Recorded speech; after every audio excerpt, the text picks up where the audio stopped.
विश्ववरदाय नमः।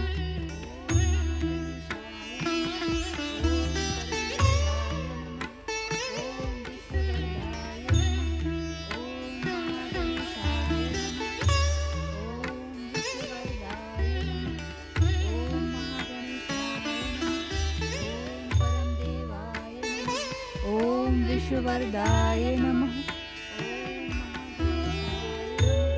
ओम विश्ववरदाय नमः।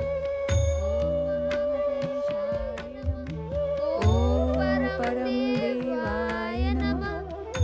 ओम विश्ववरदाय नमः। स्वर दो दो सुनाई दे रहे हैं, किंतु पार्वती अकेली दिखाई दे रही है। ये कैसी माया है?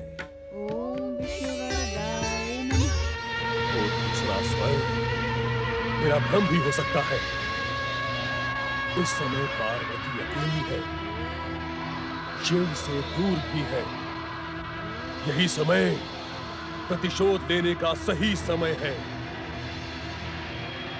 वो चोटी वाला साधु मुझे बहका रहा था। मैं अब अपने जीवन में कांटे बिखेरने वाली इस पार्वती को कदापि नहीं छोड़ूंगा, कदापि नहीं छोड़ूंगा। ओम विश्ववरदाय नमः।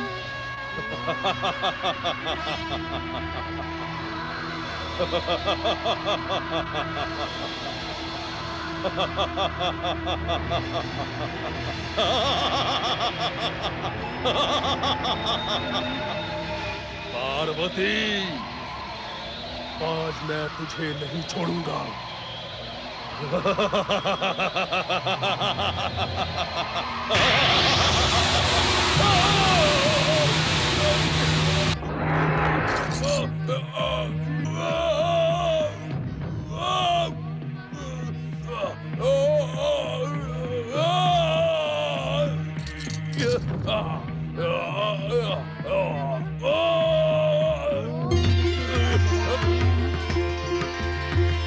दुष्ट बुद्धि क्रोधासुर, शक्ति स्वरूपा माता पार्वती पर प्रहार करने वाला स्वयं ही नष्ट हो जाता है। तू भी जीवित रहने के योग्य नहीं है दुष्ट, परंतु शिव आज्ञा का सम्मान करते हुए मैं तुझे जीवित छोड़कर शिव इच्छा से ही दैत्य गुरु शुक्राचार्य के आश्रम में फेंक देता हूँ।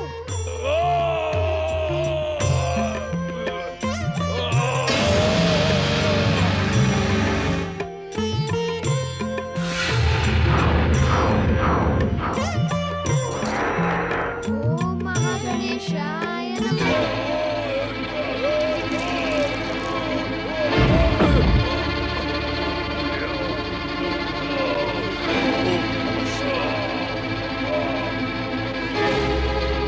मैंने तुम्हें अपने आश्रम से चले जाने के लिए कहा था क्रोधासुर, तुम फिर अटके। शुक्राचार्य, तुम्हारे कारण मेरी ये दुर्दशा हो रही है। तुमने पार्वती का नाम लेकर मेरे क्रोध को जगाया, तो क्या मैं उससे प्रतिशोध न लेता? यानी कि तुम माता पार्वती से? हाँ, मैं पार्वती से प्रतिशोध लेने लेखन पर्वत गया था, किंतु वहां एक मायावी ज्योति ने मुझे उखाड़कर यहाँ फेंक दिया। मैं पार्वती को छोड़ूंगा नहीं। ऐसी भूल ना कर मूर्ख, अन्यथा अपने जीवन से हाथ धो बैठेगा। अपमान के इस कड़वे घूंट को पीने से अच्छा है मैं पार्वती से प्रतिशोध लेकर अपने जीवन का बलिदान कर दूं। नहीं क्रोधासुर, मैं तुझे ऐसा नहीं करने दूंगा।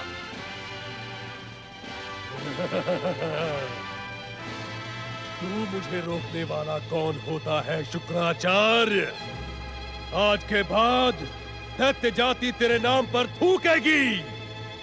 तू दैत्य गुरु नहीं, आजन्म दैत्य शत्रु कहलाएगा।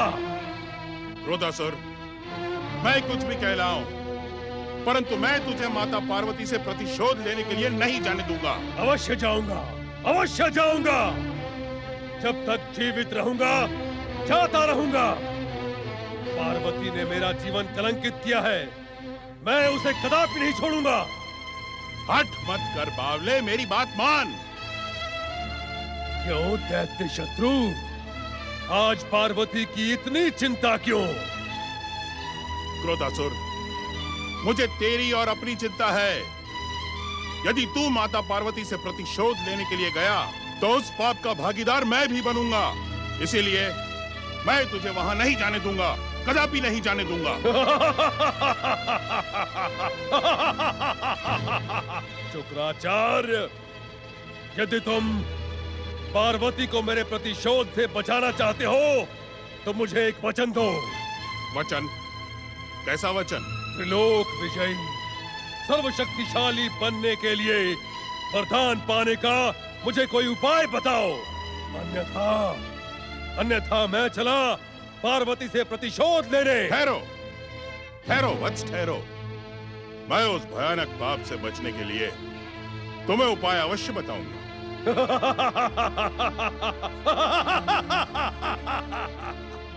परम शक्तिशाली त्रिलोक विजयी सिंधु दैत्य ने सूर्य देव की आराधना करके इच्छित वरदान पाया था।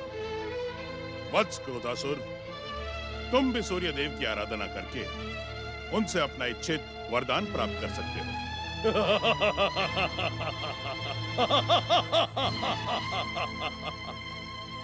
ये तो मैं जानता था शुक्राचार्य। इस संसार में सीधी उंगली से घी कदापि नहीं निकलता। किंतु अब मुझे बताओ, सूर्य आराधना के लिए मुझे क्या करना होगा? क्रोधासुर, किसी पर्वत पर बैठकर ओम सूर्याय नमः, ओम आदित्याय नमः, ओम हिरण्यगर्भाय नमः के मंत्र का जाप करते हुए अपनी तपस्या प्रारंभ करो। सूर्य देव की कृपा से तुम्हारा कल्याण अवश्य होगा।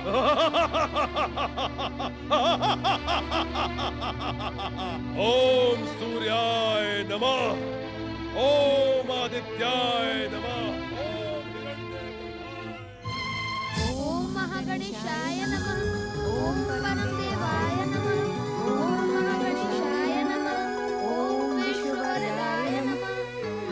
ओम हिरण्यगर्भाय नमः। ओम महागणेशाय नमः। ओम विश्ववरदाय नमः। ओम सूर्याय नमः। ओम महागणेशाय नमः। ओम विश्ववरदाय नमः। ओम परम देवाय नमः। ओम महागणेशाय नमः। ओम विश्ववरदाय नमः। ओम परम देवाय नमः। ओम विश्ववरदाय नमः। आदित्याय नमः। ओम विश्ववरदाय नमः। ये माता पार्वती की तपस्या से तीनों लोग अस्त व्यस्त हो सकते हैं। इन्हें इस लीनता से तपस्या करने की क्या आवश्यकता है? ये तो स्वयं शक्ति स्वरूपा है। समझ में नहीं आता कि इनकी तपस्या का उद्देश्य क्या है। क्षमा करें देवराज, माता पार्वती की तपस्या का उद्देश्य जन कल्याण और लोकहित का ही संकल्प होगा। वरुण देव, ये आप कैसे कह सकते हैं? माता तो पुत्र के कल्याण की चिंता में ही लगी रहती है, परंतु मुझे वास्तविक चिंता तो इस दुष्ट असुर को देखकर हो रही है। ओम आदित्याय नमः। हाँ देवराज, चिंता का विषय तो यही है। कौन है ये भयानक असुर और किस उद्देश्य से भगवान सूर्य की आराधना कर रहा है? पवन देव, हमसे प्रश्न करने की भूल करने के स्थान पर आपने अब तक इसका परिचय प्राप्त क्यों नहीं किया? आप तो सृष्टि के कण कण में प्राण वायु बनकर विचरते हैं। क्यों? देवराज, इस वाद विवाद को त्याग कर सर्वप्रथम सूर्यदेव को इसे वरदान देने से रोकना होगा। अपनी आराधना करने वाले को सूर्यदेव वरदान अवश्य देते हैं। सिंधु दैत्य को वरदान देते समय भी हमने उन्हें रोकने का सफल प्रयास किया था।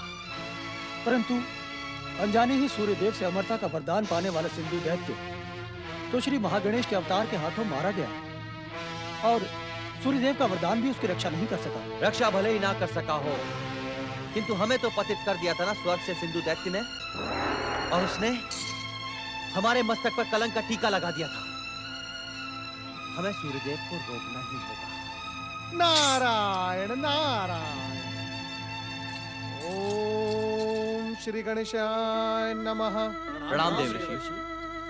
देवराज इंद्र, ये तो आप भली भांति जानते हैं कि आपके रोकने से भगवान सूर्य रुकने वाले नहीं हैं। हम उन्हें रुकने के लिए विवश कर देंगे देवर्षि।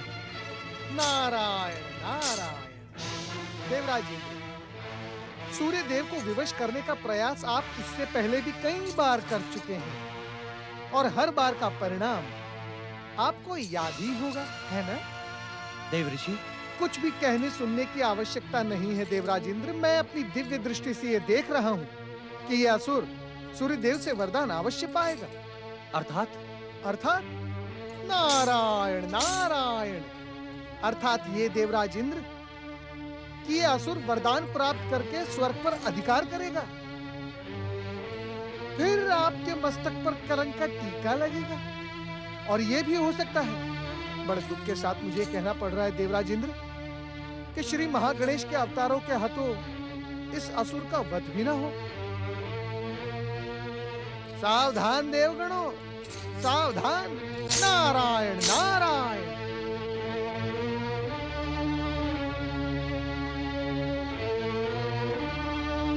देवराज, अब क्या होगा? देवर्षि नारद ने तो देवर्षि नारद की बात पर विश्वास करके हम हाथ पे हाथ धरे बैठे नहीं रहेंगे। हमें किसी भी मूल्य पर सूर्य देव को वरदान देने से रोकना होगा। देवराज, यदि माता पार्वती की तीव्र तपस्या के प्रभाव से इस संसार में उथल पुथल हुई तो क्या होगा? इस प्रभाव को रोकने के लिए हमें आशुतोष भगवान शिव की शरण में कैलाश जाना होगा देवराज। हाँ, किंतु पहले सूर्य देव के पास जाएं या भगवान भोलेनाथ के पास, यह निर्णय कैसे करें? गौरीपुत्र, गौरीपुत्र।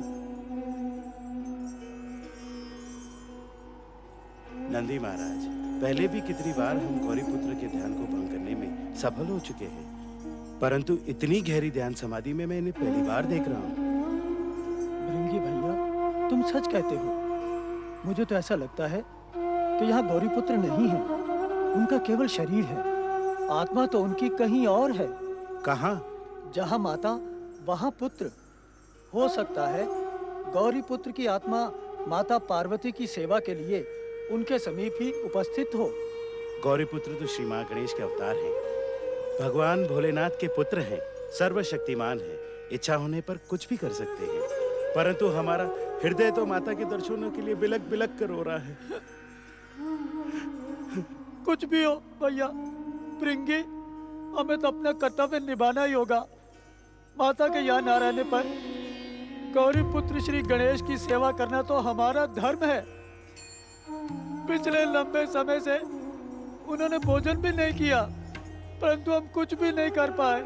कैसी बातें करते हैं नंदी महाराज, आपने तो स्वयं ही कहा था ये केवल शरीर है, आत्मा तो माता की सेवा में चली गई है, फिर इन्हें भोजन की क्या आवश्यकता है? भोजन की आवश्यकता तो भगवान की मूर्ति को भी होती है। प्रश्न आवश्यकता का नहीं है भृंगी, प्रश्न है कर्तव्य का। हमें अपना कर्तव्य पूरा करना होगा। जब माता लौट कर आएंगी तो हम उन्हें क्या उत्तर देंगे? सच कहते हो नंदी महाराज, कोई न कोई उपाय तो करना ही होगा। हम क्या उपाय करेंगे?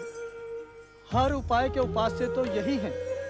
तुम तो जानते हो हमारे गौरी पुत्र से संसार की कोई भी बात छिपी नहीं है। ये अवश्य जानते होंगे कि इस समय माता पार्वती कहाँ है। यदि हम सच्चे मन से इनसे प्रार्थना करेंगे, ये हमें अवश्य बता देंगे। नारायण नारायण। ओम नमः शिवाय। हर हर महादेव, हर हर महादेव।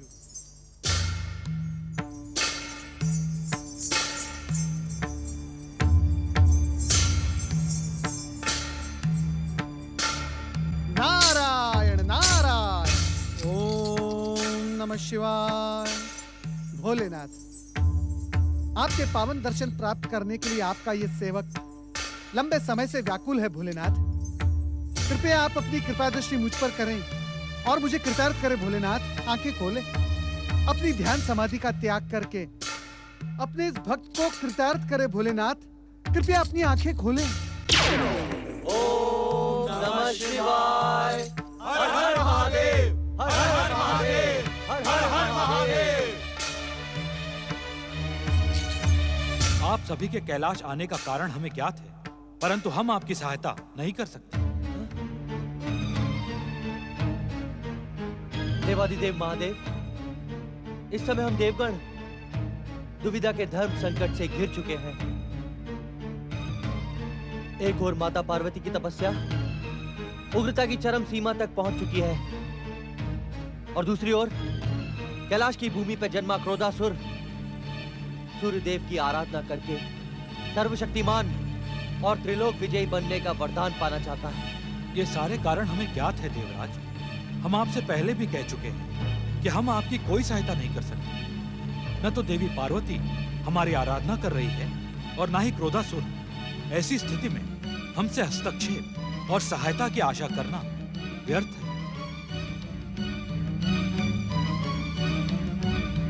नारायण नारायण।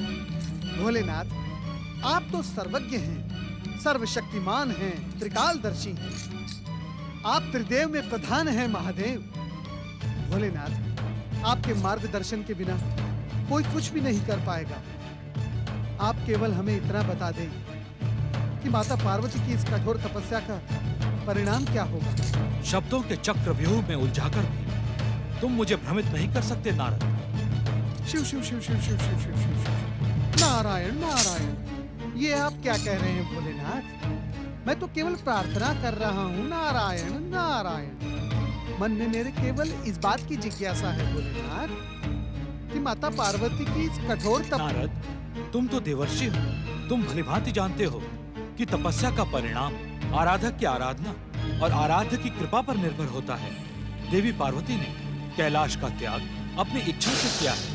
यही कारण है कि हम उनकी इच्छा का सम्मान करते हुए उनकी तपस्या के विषय में कोई बातचीत नहीं करेंगे। भोलेनाथ, भला माता पार्वती कैलाश से कब तक दूर रह सकती हैं?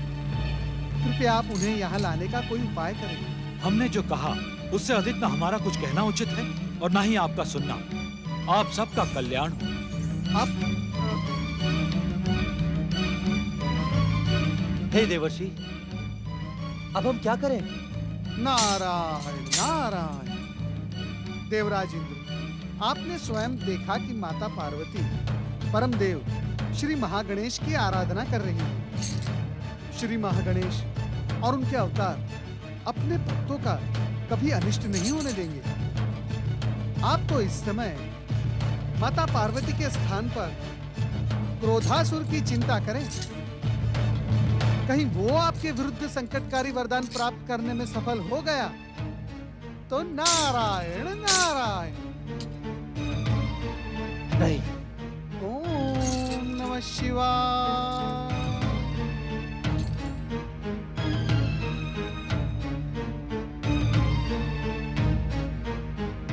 नारायण नारायण। कल्याणकारी भगवान शिव के गणों, आपके मुख पर चिंता और निराशा शोभा नहीं देती।